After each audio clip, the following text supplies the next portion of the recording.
नमस्कार, स्वागत है आपका JJN न्यूज में और मैं हूं आपके साथ निशा उप्रेती। नैनीताल में आजादी के अमृत महोत्सव के तहत तिरंगा यात्रा को लेकर पूर्व विधायक संजीव आर्य की अध्यक्षता में कांग्रेस कार्यकर्ताओं ने नैनीताल क्लब में बैठक का आयोजन किया और तिरंगा यात्रा को लेकर चर्चा की। इस दौरान राज्य अतिथि गृह में आयोजित बैठक में पूर्व विधायक संजीव आर्य ने कहा कि उनके द्वारा आजादी के अमृत महोत्सव के तहत भारत जोड़ो नारे के साथ तिरंगा यात्रा का आयोजन किया जा रहा है, जो संपूर्ण जिले में 75 किलोमीटर की पदयात्रा 10 अगस्त को नैनीताल शहर से संचालित की जाएगी। साथ ही उन्होंने कहा कि तिरंगा यात्रा का केवल एक ही मकसद है कि तिरंगा के नीचे सभी जाति धर्म हर वर्ग के लोग एकजुट होकर देश के निर्माण में आगे लेकर आएंगे। वहीं पूर्व विधायक संजीव आर्य ने कहा कि देश के अंदर अंग्रेजों ने भारत छोड़ो का नारा दिया था और अब उनके द्वारा भारत जोड़ो नारे के साथ ये तिरंगा यात्रा आयोजित की जा रही है। इस दौरान 10 अगस्त को नैनीताल में तिरंगा यात्रा का आयोजन किया जाना है, जिसमें तमाम क्षेत्र के लोगों को इस यात्रा में शामिल होने के लिए कहा गया है।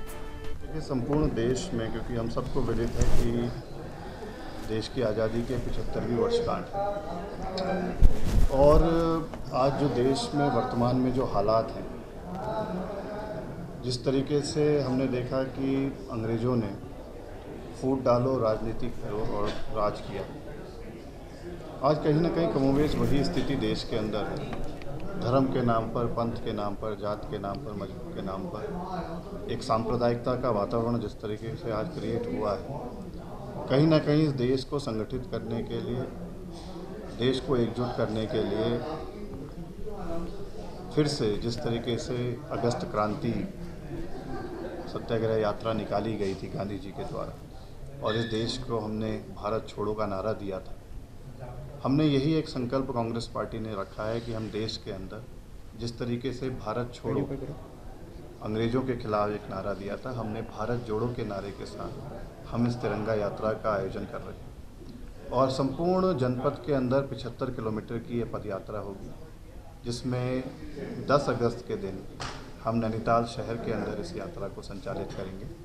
और इस यात्रा का हमारा एक ही लक्ष्य है कि हम इस देश में तिरंगे झंडे के नीचे सब वर्ग के, सब जाति के, सब धर्म के लोगों को एकजुट करके संगठित करके इस देश के निर्माण में उनको हम कैसे एकजुट करके आगे ले जा सकते हैं और साथ ही साथ जिस तरीके से जो देश का वातावरण है उसको हम किस तरीके से एक सूत्र में भविष्य में सुधार कर पिरो सकते हैं, इन तमाम लक्ष्यों के साथ इस यात्रा का आयोजन हम करने जा रहे हैं।